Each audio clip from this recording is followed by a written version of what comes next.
À la une de ce Flash Info, le départ volontaire de Rome. Ce matin, 3 bus sont partis de la station de métro Hôtel de Ville à Villeneuve-d'Ascq pour prendre la direction de l'aéroport de Lesquin. 2 associations étaient présentes pour accompagner ces 160 personnes qui ont décollé pour rejoindre la Roumanie.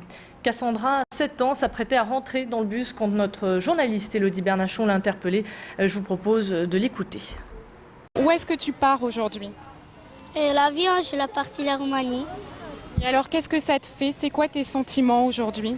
Dans la police, tout le monde l'a dégagé. Tu es triste? Oui, Est-ce que tu vas revenir en France? on ne sait pas. Tu aimais la France? Ouais. Retour à présent sur la fermeture de l'entreprise SCA à Lincel. Hier, les salariés bloquaient l'entrée du site et menaçaient la direction de descendre dans les rues de Paris si une autre réunion n'était pas programmée. Eh bien, c'est chose faite. La direction discute actuellement avec les syndicats pour tenter de trouver un accord. Je vous rappelle que le site mettra la clé sous la porte en septembre 2011. Elle devrait transférer sa production en Suède et en Pologne. Il y a presque un an, l'entreprise Peignage du Mortier déposait le bilan. Alors aujourd'hui, qu'en est-il? Eh bien, au vu de ces bons résultats, le tribunal de commerce de Roubaix-Tourcoing a accordé une nouvelle période d'observation de 6 mois pour présenter un plan de continuation. Depuis quelques mois, le marché a repris et l'entreprise a même gagné de nouveaux clients et a même pu embaucher 5 personnes. Céline Huret a joint par téléphone le PDG de l'entreprise, Bernard L. Nous continuons, à communiquer sur un retournement, mais vous savez, c'est difficile de convaincre certains interlocuteurs que le textile n'est pas mort et qu'il y a un avenir. Non, on a un textile de qualité, un textile technique, un textile pointu, innovant, très orienté à l'international. On fait pratiquement 95% de notre chiffre d'affaires à l'international. Pour beaucoup, le textile, c'est has-been et on ne veut plus en entendre parler. Voilà, donc une bonne nouvelle pour la dernière entreprise de peignage de France.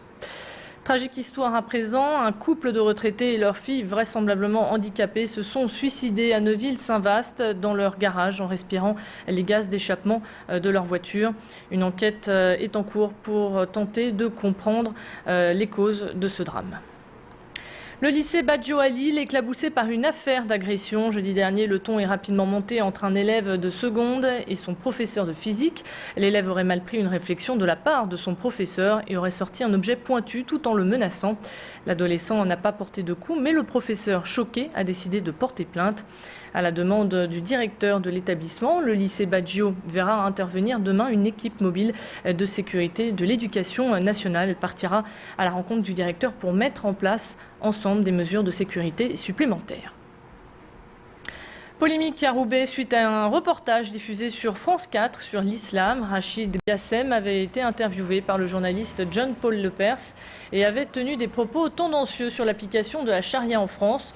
Aujourd'hui, Rachid Gassem a annoncé sa démission du poste de trésorier de la mosquée Abou Bakr et nous a envoyé un communiqué dans lequel il exprime ses regrets et présente ses excuses aux concitoyens et concitoyennes ayant pu être offensés.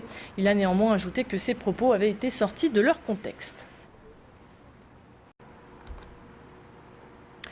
261 jours maintenant que nos confrères de France 3 ont été enlevés en Afghanistan. Chaque jeudi, la rédaction de Grand Lille TV aura une pensée pour eux. Je vous rappelle que Hervé Guéquier et Stéphane Taponnier ont été enlevés avec leur guide alors qu'ils réalisaient un reportage pour le magazine Pièces à conviction. La direction de France Télévisions se dit optimiste et assure que les négociations progressent. Une nouvelle aventure européenne commence pour le LOSC ce soir. Les hommes de Rudy Garcia affrontent à domicile les Portugais du Sporting CP. Match très important et qui s'annonce électrique puisque l'entraîneur des Dogs devra composer une équipe avec un effectif amputé. Aurélien Chedjou, Franck Beria ou encore Tullio de Melo seront absents.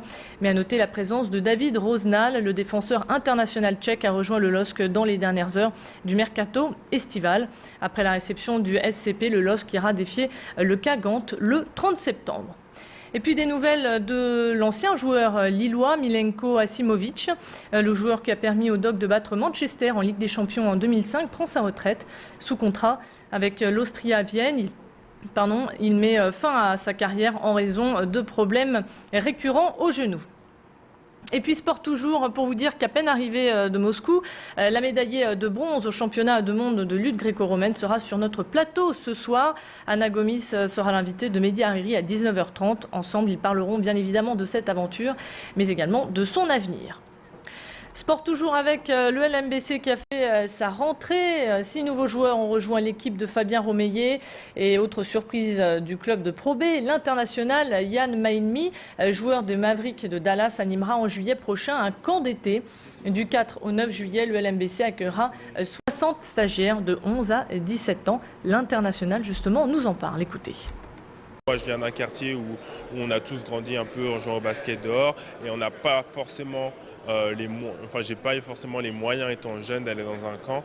Et c'est vrai que là maintenant que je suis un joueur un peu qualifié et un peu reconnu, c'est vrai que maintenant vis-à-vis des enfants, c'est assez important d'être là pour eux et de donner un peu de mon temps pour jouer un peu avec eux et en plus qu'ils prennent du plaisir et qu'ils progressent en même temps. Donc là, on va tout mettre en forme pour qu'ils s'amusent et qu'ils progressent avec de bons coachs et de bonnes structures. Voilà pour l'essentiel de l'actualité. Restez avec nous, on se retrouve dans un instant pour tout savoir sur votre météo et vos conditions de circulation. A tout de suite.